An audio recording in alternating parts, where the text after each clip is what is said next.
प्यारे बच्चों, good evening. आज हम लोग पढ़ेंगे IUPAC नॉमेनक्लेचर में एक्सरसाइज 7 से। जो कल तक हमने पढ़ा था उसके आगे पढ़ेंगे। तो आज हमारा एक्सरसाइज है एल्डिहाइड। एल्डिहाइड के बारे में बता दें प्यारे बच्चों कि एल्डिहाइड एक हाइड्रोकार्बन है जिसमें क्रियात्मक समूह के रूप में बॉन्ड CHO लगा रहता है, जिससे सामान्य RCHO होता है, जिसका सामान्य सूत्र RCHO होता है। इस यौगिक का IUPAC नामकरण एल्केन के नामकरण में एन के स्थान पर अल हो जाता है। इस प्रकार इसका नामकरण एल्केनल होता है। क्या होता है? एल्केनल होता है। आइए हम आगे देखते हैं। पहला यौगिक है मेथेनल। मेथेनल का होता है सूत्र HCHO। दूसर का कंपाउंड है एथेनल, जिसका सूत्र होता है CH3CHO। तीसरा कंपाउंड है प्रोपेनल, जिसका सूत्र होता है C2H5CHO। चौथा कंपाउंड होता है ब्यूटेनल। ब्यूटेनल का सूत्र होगा, यहाँ O हो गया प्यारे बच्चों, ए रहेगा ब्यूटेनल, तो C3H7CHO हो जाएगा। इसके बाद में अगला है पेंटेनल, तो पेंटेनल का होगा C4H9CHO। अगला है आपका प्यारे बच्चों हेक्सेनल। हेक्सेनल का हो जाएगा C5H11CHO। ऑल नहीं होगा, अल होगा प्यारे बच्चों, ये दो जगह हो गया है वो। और सातवां है हेप्टेनल, C6H13CHO होगा। आठवां है ऑक्टेनल, C7H15CHO होगा। और अगला है नौवां है नॉनेनल, C8H17CHO होगा। और 10वां है हमारा डेकेनल, इसका सूत्र होगा C9H19CHO। यहाँ पर भी ओ नहीं होगा, AL होगा प्यारे बच्चों। तो नोट करना प्यारे बच्चों, जहाँ जहाँ OL हो गया है वहाँ वहाँ AL होगा। 3 जगह ऐसा हो गया है। आइए आगे देखते हैं। एक्सरसाइज 8 है कीटोन। कीटोन को कहते हैं, कीटोन एक हाइड्रोकार्बन है जिसका क्रियात्मक समूह के रूप में बॉन्ड CO बॉन्ड कीटो समूह लगा रहता है, जिसका सामान्य सूत्र RCOR- लगा रहता है। इसका IUPAC नामकरण एल्केनोन होता है और यह 3 कार्बन से शुरू होता है। आइए हम देखते हैं प्यारे बच्चों। तो पहला यौगिक इसमें प्रोपेनोन आता है। प्रोपेनोन का सूत्र होता है CH3COCH3। और दूसर का कंपाउंड है ब्यूटेनोन, तो ब्यूटेनोन को कहते हैं C2H5COCH3। और अगला कंपाउंड है पेंटेनोन, इसका सूत्र होगा C3H7COCH3। अगला कंपाउंड है हेक्सेनोन, जिसका सूत्र होगा C4H9COCH3। अगला कंपाउंड है हेप्टेनोन, जिसका सूत्र होगा C5H11COCH3। और अगला है ऑक्टेनोन, जिसका सूत्र होगा C6H13COCH3।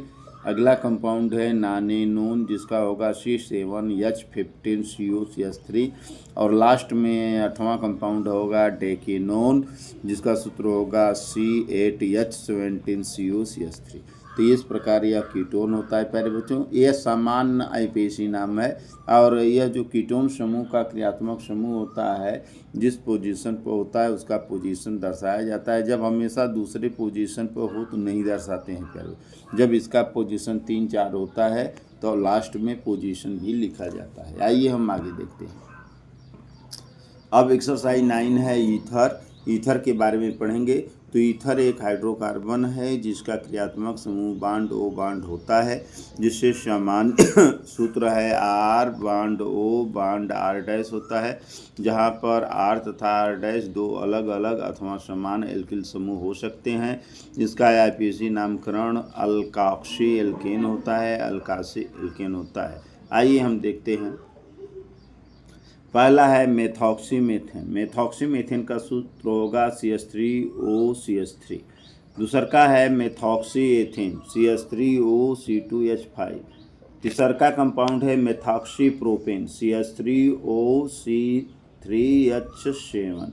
और अगला कंपाउंड है मेथॉक्सी ब्यूटेन, CH3OC4H9। अगला कंपाउंड है मेथॉक्सी पेंटेन, CH3OC5H11। अगला कंपाउंड है मेथॉक्सी हेक्सेन, CH3OC6H13 हो जाएगा। अगला कंपाउंड है मेथॉक्सीहेप्टेन, CH3OC7H15। अगला कंपाउंड है एथॉक्सी ऑक्टेन, इसका सूत्र होगा CH3OC8H17। और अगला कंपाउंड है एथॉक्सी नॉनेन, तो इसका सूत्र होगा CH3OC9H19। और अंतिम यौगिक है एथॉक्सीडेकेन, इसका सूत्र होगा, क्या होगा प्यारे बच्चों, तो CH3OC10H21 होगा। तो देखो प्यारे बच्चों, जो एथॉक्सी मेथॉक्सी एल्कॉक्सी होता है, तो ऑक्सीजन जो होता है छोटे कार्बन की ओर जुड़ा होता है और उसका एल्कॉक्सी होता है, और जो एल्किल समूह होता है उसको हम एल्केन कहते हैं। तो इस प्रकार इसका नाम होता है एल्कॉक्सी एल्केन। जो कार्बन होता है उसकी संख्या आती है। आइए हम आगे देखते हैं। साबुन का निर्माण, सोप मैन्युफैक्चरिंग। साबुन के निर्माण में प्रयुक्त होने वाले पदार्थ जो निम्नलिखित हैं। पहला है वनस्पति तेल। वनस्पति तेल में नारियल, अरंडी, मूंगफली, जैतून, बिनैला, महुआ, सरसों आदि का तेल आता है, यह वनस्पति तेल होता है।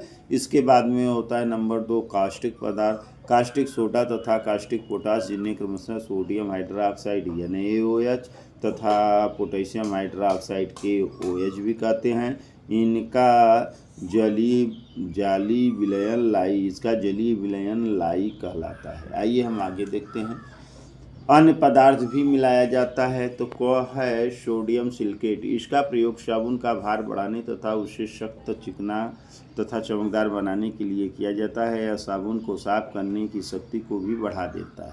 सोडियम सिलिकेट से वजन बढ़ता है, इससे उसमें चिकनाहट आती है, चमक भी होती है, और इससे उसके साफ करने की दर बढ़ जाती है। खब है कार्बोक्सिलिक अम्ल। इसका उपयोग साबुन को कीटाणुनाशक बनाने में किया जाता है। और ग है बिरोजा या रेजिन। यह चीड़ के पेड़ से प्राप्त होता है या साबुन को चमकदार बनाता है, मैल को काटता है तथा झाग अधिक बनाता है। घ में है रंग तथा सुगंधित पदार्थ। रंग तथा सुगंधित पदार्थ, साबुन को रंगीन तथा सुगंधित बनाने के लिए चंदन का तेल, नींबू का तेल, चमेली का तेल आदि का प्रयोग किया जाता है। तो यह है रंग और सुगंध। अब हम बताएंगे अच्छे साबुन के गुण। तो अच्छे साबुन के निम्नलिखित गुण होते हैं। तो नंबर 1 है, इसमें जल की मात्रा 10% से अधिक नहीं होनी चाहिए, पहला गुण। दूसरा बात है कि साबुन में क्षार नहीं होने चाहिए, क्योंकि क्षार त्वचा तथा वेस्टर्न को अधिक हानिकारक है। तीसरा गुण है, साबुन चिकना तथा मुलायम होना चाहिए। चौथा गुण है, इसमें कीटाणुनाशक पदार्थ मिले होने चाहिए। आइए हम आगे देखते हैं। साबुन के प्रकार। दैनिक जीवन में साबुन 2 प्रकार के होते हैं। पहला है नहाने का साबुन, दूसरा है कपड़ा धोने का साबुन। अब बात करेंगे नहाने का साबुन। नहाने के साबुन के निम्नलिखित गुण होते हैं। इसमें हानिकारक पदार्थ बिल्कुल नहीं होते हैं।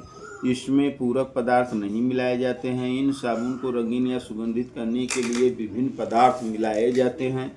चौथा है, इस प्रकार के साबुन अच्छी प्रकार के तेलों से बनाए जाते हैं। पांचवा है, इस प्रकार के साबुन में पोटेशियम हाइड्रोक्साइड KOH मिलाया जाता है। आइए हम देखते हैं कपड़े धोने का साबुन। तो कपड़े धोने के साबुन के निम्नलिखित गुणधर्म होते हैं। पहला है, इसमें हानिकारक पदार्थ पाए जाते हैं जो त्वचा को हानि पहुंचाते हैं। इसमें पूरक पदार्थ जैसे सोडियम सिलिकेट आदि मिलाए जाते हैं। इस प्रकार के साबुन में इन पदार्थों की आवश्यकता नहीं होती है, जैसे सुगंधित पदार्थ और रंगीन पदार्थ बनाने हेतु। चौथा है, इस प्रकार के साबुन सस्ते तेलों या वस्तुओं के द्वारा बनाए जाते हैं। पांचवा गुण है कि इस प्रकार के साबुन में कास्टिक सोडा NaOH आदि पदार्थ उपयोग में लाया जाता है। अब हम पढ़ेंगे एल्किल समूह या मूलक के बारे में। किसी एल्केन के अणु में से एक हाइड्रोजन परमाणु हटा देने के बाद बचे हुए संयोजक मूलक को एल्किल मूलक कहते हैं। इसका सामान्य सूत्र CnH2n+1 अथवा इसे R बॉन्ड द्वारा प्रदर्शित करते हैं, चिन्ह द्वारा प्रदर्शित करते हैं। किसी एल्किल मूलक का नाम रखने के लिए इसके अनुरूप एल्केनों के नाम से एन अनुलग्न हटाकर आइल जोड़ देते हैं तो यह एल्किल हो जाता है। अगर 1 कार्बन का है तो मेथिल हो जाएगा, 2 कार्बन का है तो एथिल हो जाएगा, 3 कार्बन का है तो प्रोपिल होता है। आइए हम देखते हैं नेक्स्ट। अगला है एल्किल हैलाइड। एल्किल हैलाइड क्या है प्यारे बच्चों? तो ये एल्कीनों के हाइड्रोजन व्युत्पन्न है और किसी एल्कीनों के एक हाइड्रोजन परमाणु को एक हाइड्रोजन परमाणु यक्स के द्वारा विस्थापित करने पर प्राप्त होता है। इनका सामान्य सूत्र RX होता है, जहाँ यक्स हाइड्रोजन परमाणु है। एल्किल हैलाइड का साधारण नाम उनके पाए जाने वाले एल्किल मूलकों के नाम के आधार पर रखे जाते हैं। इनका आईपीएसी नाम इन्हें एल्केनों के व्युत्पन्न योग मानकर रखे जाते हैं। जैसे CH3Cl को क्लोरोमेथेन कहते हैं, C2H5Cl को क्लोरोएथेन कहते हैं इत्यादि। यह हम एक्सरसाइज आप लोगों को पढ़ा चुके हैं प्यारे बच्चों। तो आज के लिए इतना ही। धन्यवाद। Thank you so much nice.